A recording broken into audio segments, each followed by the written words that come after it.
Hey there, you're listening to BD4, where there's no better way to get your Yankees and Knicks analysis. Yanks every series, Knicks every game, and MMA on occasion. Here's your host, RJ Carbone.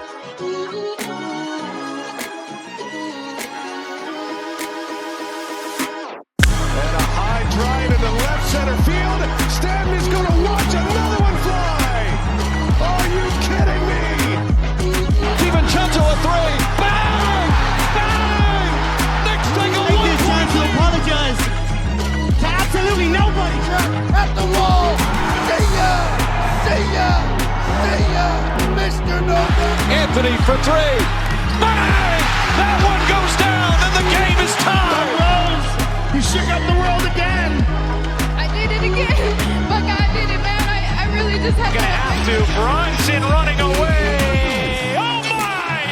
He has been the best player to put on that uniform. Ball game over. Yankees win. The Yankees win.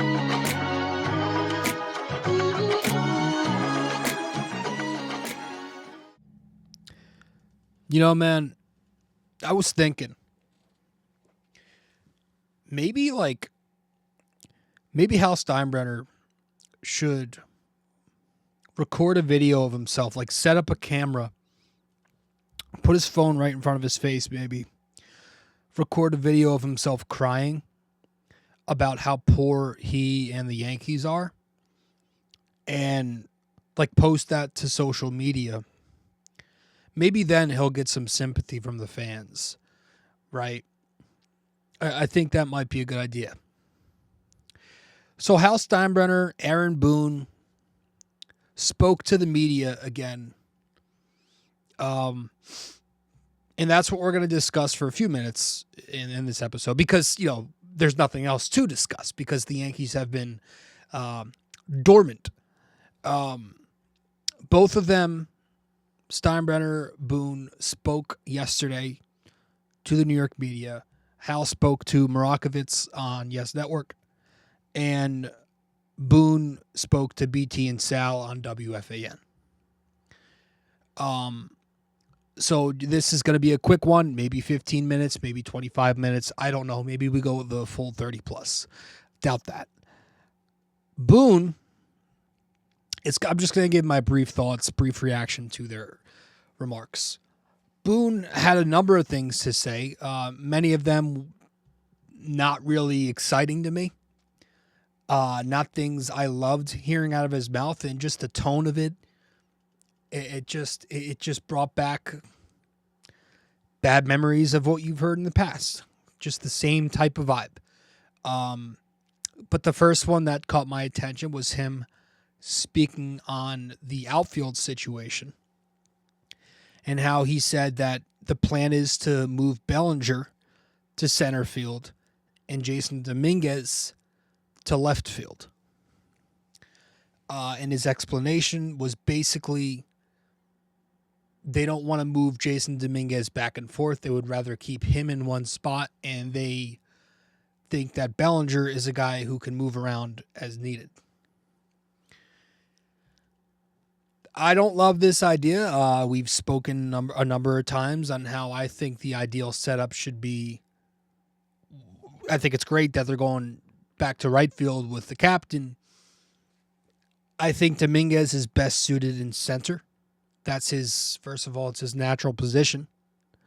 It's where he's played his entire professional career. Left field in Yankee Stadium is a very large field. There's a lot of property out there, as they say. I don't know if that's the best idea.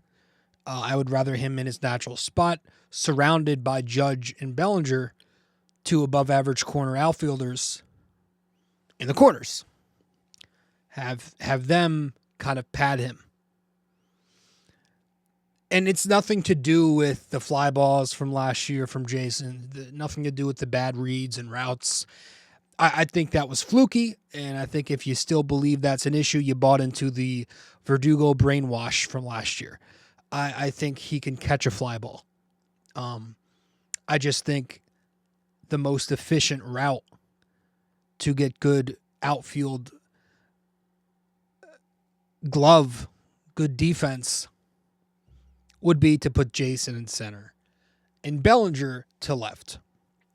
But they seem like they're going to be going with the opposite. Now, I'm sure there will be days, like on days where Bellinger sits, or maybe days where Bellinger moves to first base and Goldie sits or DHs. There will be days where you do see Dominguez in left or in center field. But, I think for the most part, this is what you're going to see. And Bellinger's a good left fielder. Bellinger's a good center fielder. He can play outfield.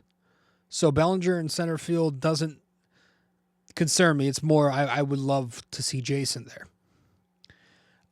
Overall, it's expected because the Yankees do this. They love playing guys out of position. That's their thing. This is what they've done the last several seasons now. So that's that. And then Boone also made comments about Jazz Chisholm. Now, fortunately, I like this idea of moving Jazz back to second base. It seems like that's going to be a thing. They plan on moving him from third to second, which I like. It's the correct move. I thought he played an up and down third base. I know the metrics rated out as above average, but I just never felt comfortable with him at third base. And I think the correct move, fundamentally, I think the floor is much higher with Chisholm at second base. He also mentioned that Peraza, Cabrera, and LeMahieu will be the three that compete for third base right now. Now, some of that might just be wanting to maintain leverage in case they do make a third move. You're hoping they do. Going into the season, I think I want to talk more about this later when we get to the Hal comments. But going into the season with those guys as your options to be the everyday third baseman. Okay. Also talked about leadoff. Something we brought up on the show a couple of times. Or he said, Boone, that the leadoff options could be Jazz and Dominguez, which I found interesting. He also said it doesn't have to be one guy, which I don't like. I think it should be one guy. I don't want a rotation. I don't want another round of musical chairs in 2025. 3. You know where I am. I'm kind of tired of that. I would like to consistently keep a top of the order bat that I know is going to be at 1 every day, batting before Aaron Judge.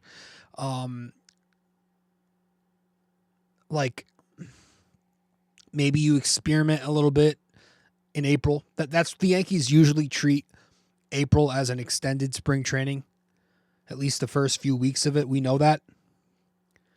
But eventually, I'd like for them to find a consistent leadoff bat as they get deeper into the season in May.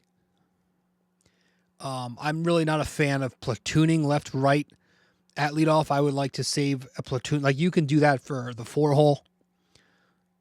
Stanton matches lefties. You have him bat cleanup against lefties, and maybe you don't want to stack. So you could do that the 4-hole. The leadoff position, I really like that. I like having one player there. And I don't know that I love Jazz at leadoff. This is something we've talked about plenty of times. I don't think it fits. Bottom line being, I don't think he has the approach for it. He's a low on base guy. He's swing happy, misses at a lot of pitches. There is an idea that he could work because he's got speed. He's a lefty, and he's got some power to start off the game. I get that, but I just don't love him there. I don't know that he has the greatest approach.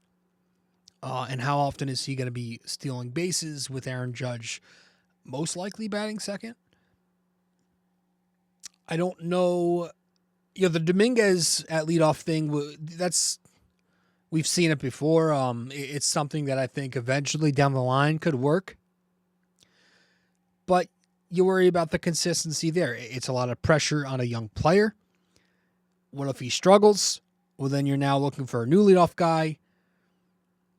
I don't want that to be like an Anthony Volpe type thing. But again, ideally, maybe eventually, like he does have the tool set to fit that spot. He's got the power. He's got a switch bat. He's got speed, and he's got a very keen eye. So eventually, I wouldn't hate it. Maybe it works.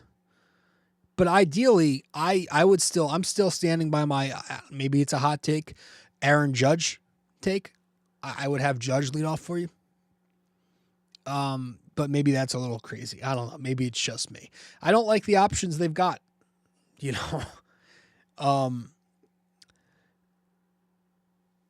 Maybe it's Bellinger. He has more of a contact-oriented approach now, which I don't love that.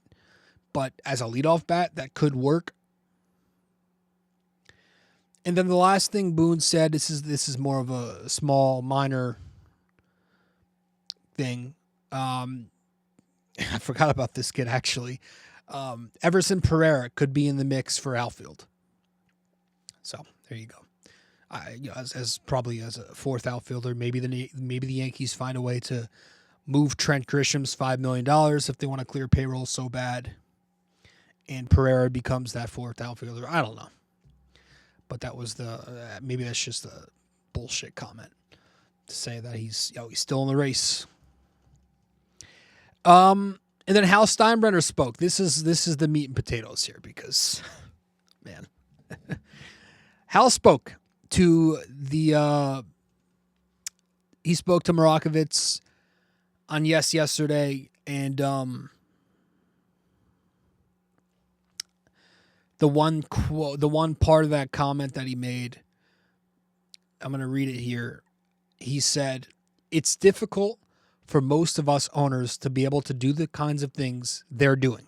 Speaking of the Dodgers. "We'll see if it pays off. They still have a season relatively injury-free. They still have to have a season relatively injury-free for it to work out for them." He's speaking about the Dodgers there.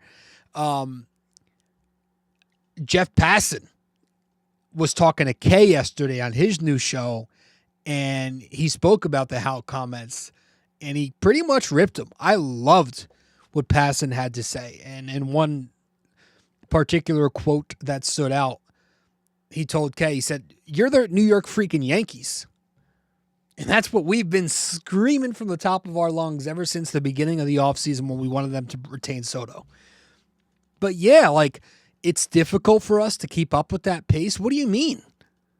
You are the Yankees. That's such a wild thing to say for the owner of a global brand, of an $8 billion corporation who just lost the World Series to a team currently outspending you by $75 million.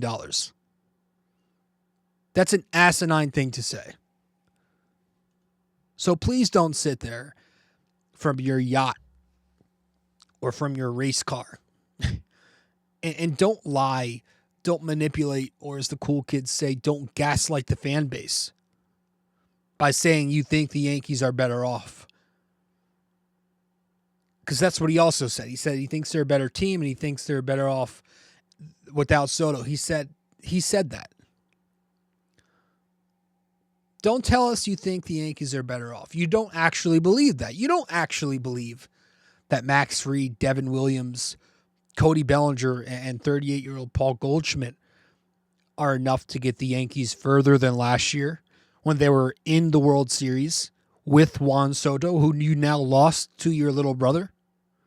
You don't actually believe that. That's garbage. I saw a perfect comment on Twitter. One of the guys I follow in Yankee Twitter, Johnny Lasagna, and he said, just kind of bullet pointing their offseason, speaking of their timeline, he said, Soto helps you get to the World Series. Boone puts Nestor in to lose game 1. You lose World Series embarrassingly in 5. LAD clowns you for weeks on fundamentals. You lose Juan Soto to the Mets. Part of the offensive fix is a declining Goldschmidt. The Yankees stop adding due to the Cohen tax. You won't add a second, third baseman, or lefty pitcher until Stroman's moved. Hal cries poor to the media about LAD.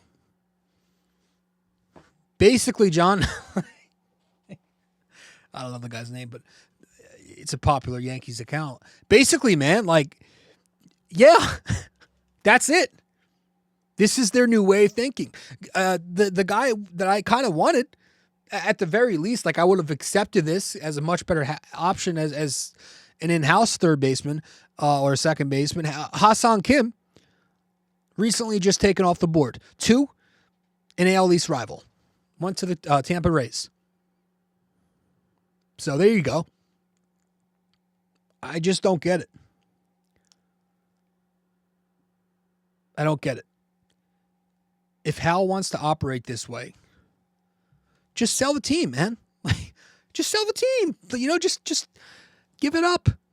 Make $10 billion that way. If you want to just sell it, man. If that's the way you want to go about it.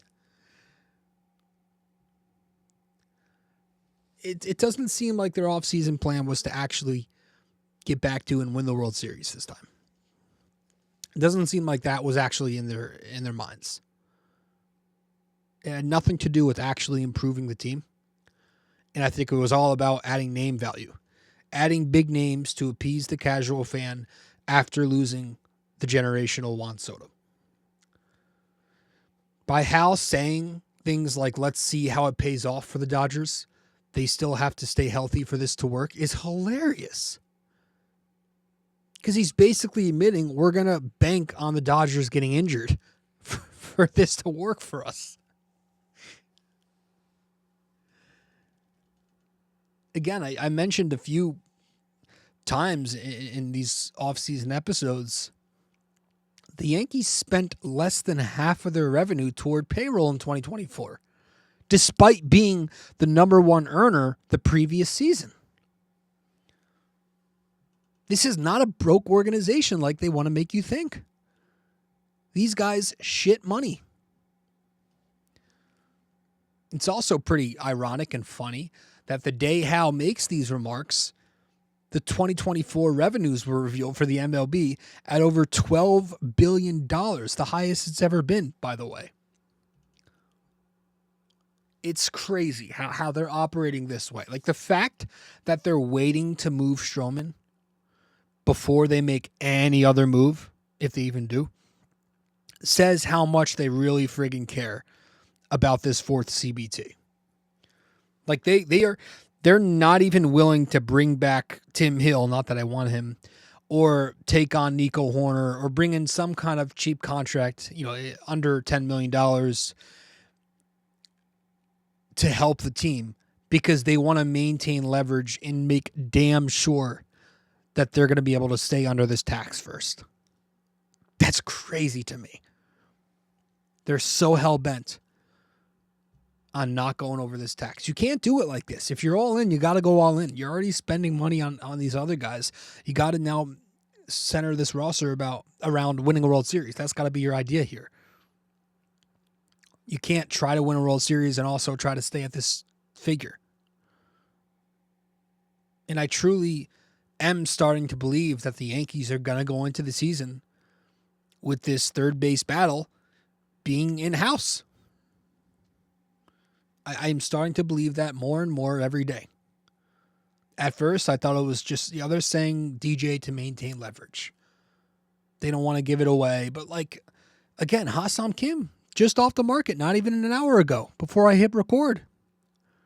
Just signed. The same team who was on the edge of DFAing DJ LeMahieu, but they didn't because he's one of Judge's friends. They're trying to sell you that he's a reliable option now for 2024. The guy hasn't been relevant since COVID. So, I'm sorry, man. So, I know